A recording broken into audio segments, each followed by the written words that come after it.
Tekanan udara. Udara juga memiliki tekanan. Tahukah kamu bahwa udara ada di permukaan bumi hingga sampai ketinggian tertentu dari permukaan bumi? Molekul-molekul udara tersebutlah yang menimbulkan tekanan udara. Tekanan udara pertama kali ditunjukkan oleh Evangelista Torricelli. Percobaan yang dilakukannya adalah seperti berikut. Pipa kaca diisi penuh dengan raksa, kemudian dimasukkan ke dalam bejana berisi raksa secara terbalik.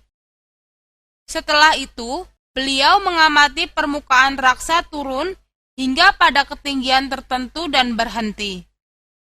Ruang yang berada di atas raksa dalam pipa adalah ruang hampa. Artinya, tidak ada udara di dalamnya. Tapi mengapa permukaan raksa dalam pipa lebih tinggi daripada permukaan raksa di luar pipa?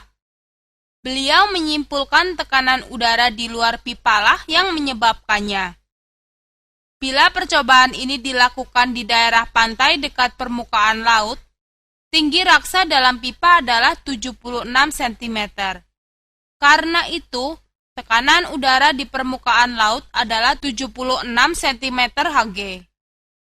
Tekanan ini disebut sebagai tekanan 1 atmosfer.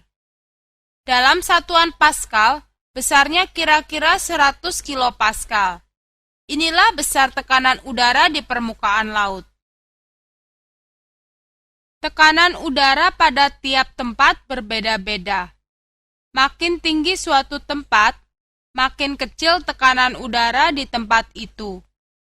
Karena makin tinggi suatu tempat, jumlah molekul udara yang menekannya lebih sedikit.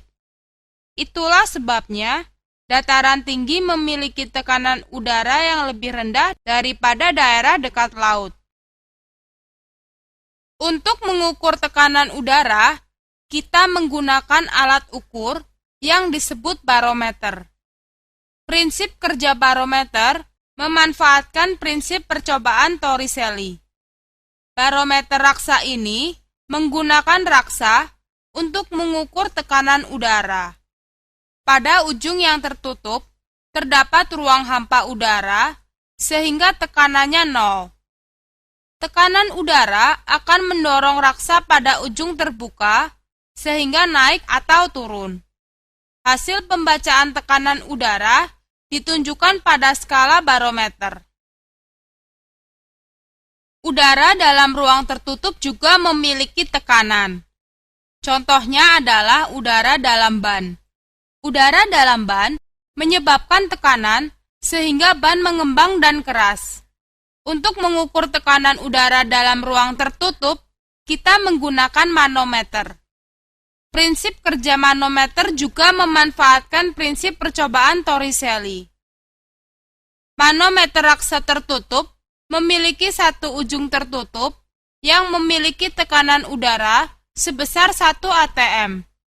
Satu ujung terbuka kemudian dihubungkan dengan udara dalam ruang tertutup yang hendak diukur tekanannya. Akibat tekanan udara dalam ruang, raksa dalam manometer akan naik atau turun permukaannya, dan hasil pembacaan pada skala menunjukkan hasil pengukuran tekanan udara.